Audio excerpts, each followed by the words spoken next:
Family and friends, sorry I'm a little late on the podcast update. We've been struggling with some power issues and water and sewer, whatnot. Just normal everyday life here, I suppose. But, anyways, here's our update for this last month of September. I'll just go ahead and read it as it's written. Family and friends, as I write this newsletter, I can't help but relate our current journey to riding in the wake while water skiing. I might be missing our old lake life a bit.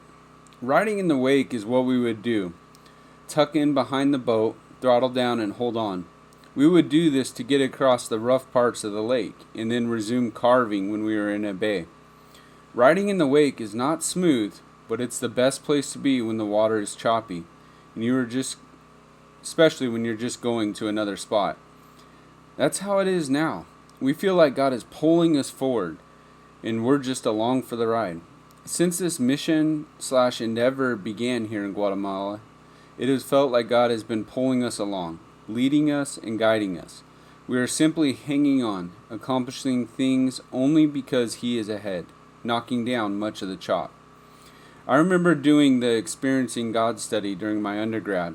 One of the pivotal lessons I took from that is to experience God. All we need to do is to look where He is already working and get in on it. I have onboarded that way of thinking and discerning ever since. You know what? It works. We see God making good on His word and saving people in all the people groups, reaching down and pulling out the least of these. He is doing a unique work among the unreached deaf in Guatemala. We can't take credit for anything. We get to follow in His wake and be part of His work. He is calling out a people of His own from among a people who are often forgotten, abused, and disadvantaged by every definition. We play a super small part in what He is doing by loving, serving, and giving language and opportunities to families to communicate with their deaf family and neighbors. Maybe someday we will see a time when the deaf are seen as valued as God sees them. I'm so pumped to share that we have successfully funded all 25 water filters for the needy families. We have installed 6 of them and plan to continue at a pace of 5 each week. So we still have time for follow-ups and house visits. This is a significant step for us. Though it may seem small from your perspective, it involved researching types, sourcing, transporting quality filters, and acquiring accessories like buckets and hoses in Guatemala. Coordinating with village leaders on distribution also requires careful care.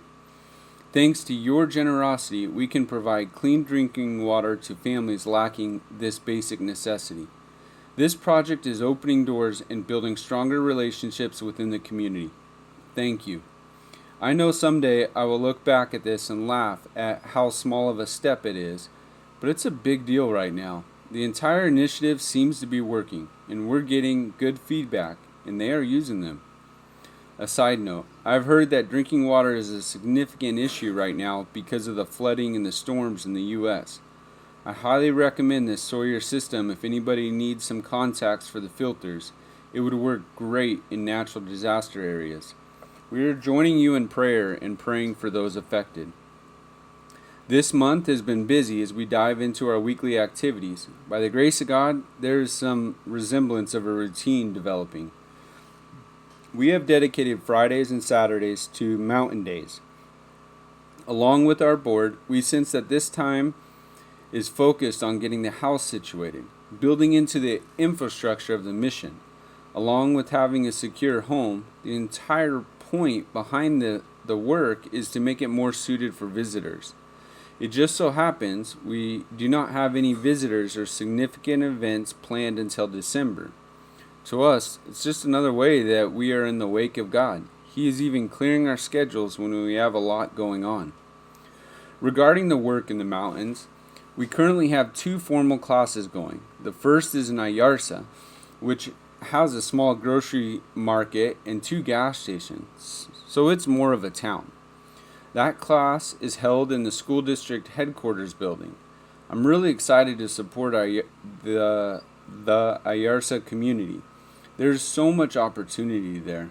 The district superintendent welcomed us to hold the classes at the school district headquarters. On average, about 15 people attend these classes, including 2 families with deaf kids, teacher, interns, and community teachers.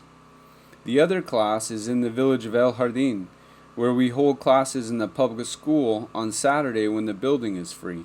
Simultaneously, our class in El Jardín has grown in attendance. We usually have about 30 kids and a handful of adults/teens. There's a super sweet deaf girl from a very remote area who is super poor.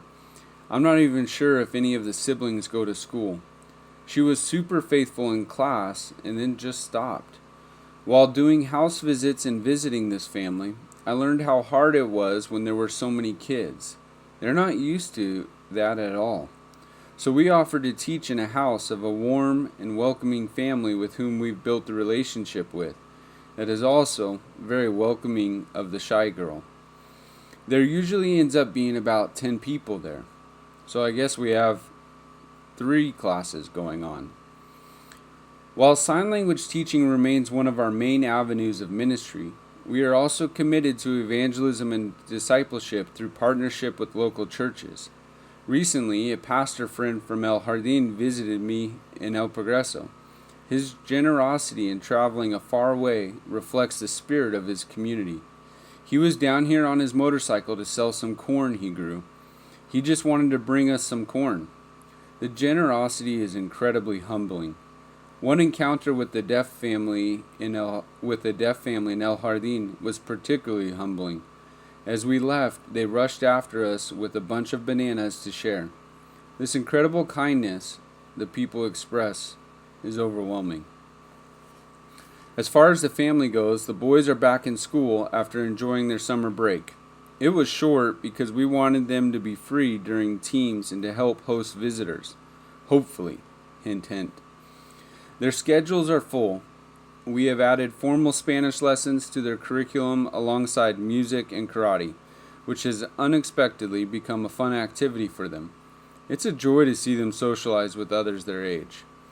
I'm also staying on track with my doctorate program. I worked ahead this year so I don't have any coursework due until January, allowing me some time off.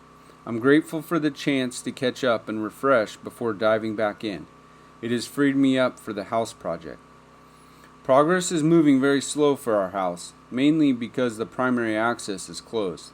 The city has closed the entire road for a month to allow for curing, and it's been quite the waiting game. We complain, but are very thankful for a new concrete road leading to our house. In the meantime, I've been focused on learning where and how to buy materials for the property, buying all the tools, working on the design and the budget, and staying busy with the ongoing projects as best as I can. We have 4 full-time guys connected/related to other deaf people, and a young deaf adult is working part-time with us because he's still in school. Hopefully, we will jump into more vertical construction once the road opens, possibly next week. Our church has become a central part of our lives here. I've preached twice on Wednesday nights since our last update, and Sarah's been actively involved in women's gathering. Since we are usually the last ones there, we have become the unofficial family cleanup crew on Sundays. I was invited to a conference/meeting with all the teaching pastors and elders next week in the capital. There is talk of mission outreaches in the mountains with all the campuses coming together. There's 7 campuses at this church. We will see what the Lord has planned. We are deeply thankful for the relationships we build within the church community. The people have become very dear to us. Regarding our mission support, we are currently at 111% of our budget, which is an excellent place to be, according to our sending organization, Shepherd Staff. We are looking for additional monthly sponsors to help sustain our outreach operations fund. We look forward to reconnecting with you at our monthly prayer meeting tomorrow at 6:30 p.m. Pacific Standard Time. I've included the prayer guide below. I'm sorry, guys, I didn't get this podcast out before the prayer meeting. Anyways, thank you for riding in the wake of God's goodness and faithfulness with us. Our prayer guide is as follows. prayer and praises. For the crew of guys working on the house, and that I get opportunities to practice my language skills, sign, and Spanish with them. We praise the Lord for the open door in Ayarsa and the excitement around that class. We praise for the consistency in the sign language classes in El Jardín. Praise for a successful launch and funding of the water filters. A praise for the great homeschool setup and an incredible community to live in, plus the online tutor we got for Levi with his math. Praise for the opportunities I have to develop and practice preaching in Spanish. Also for the sweet church family that is patient and kind to me in this. Praise for that our paperwork cleared the FBI background checks and is now with the State Department. We're praising God that He knew what we needed before we knew, and how He has gone before us in the schedule and basically in everything. Our prayer requests are as follows. Good interactions and opportunities with residents during the water filter project. The house project goes well. That we balance our opportunities well with the church, mission, and community. That we would have and then take the opportunity to transform the friendships we've started in the mountains into more discipleship type relationships. Pray that more deaf and their immediate family would come to learn sign language with us. That God would continue to bring awareness and workers to the deaf people worldwide. This is a massive unreached people group. Guatemala is said to have roughly 1.7 million deaf, and approximately 1 million have no language at all. Pray that we effectively learn and then teach sign language and minister to this forgotten people group. Pray that there is a significant breakthrough in the spiritual darkness, which seems to be strengthened by the layers of poverty in the mountains. Pray that God would show us what He is doing with the mission outreach between our church and the mountains. And with that, pray that we would help it go down well. Wisdom is needed to manage all the friendships between these two circles of people. Pray for the ongoing residency and application process. Thank you for praying and supporting us. We are truly blessed to be in Guatemala, loving and serving the deaf. Be blessed, the Johnsons. Thank you guys so much. Until next month.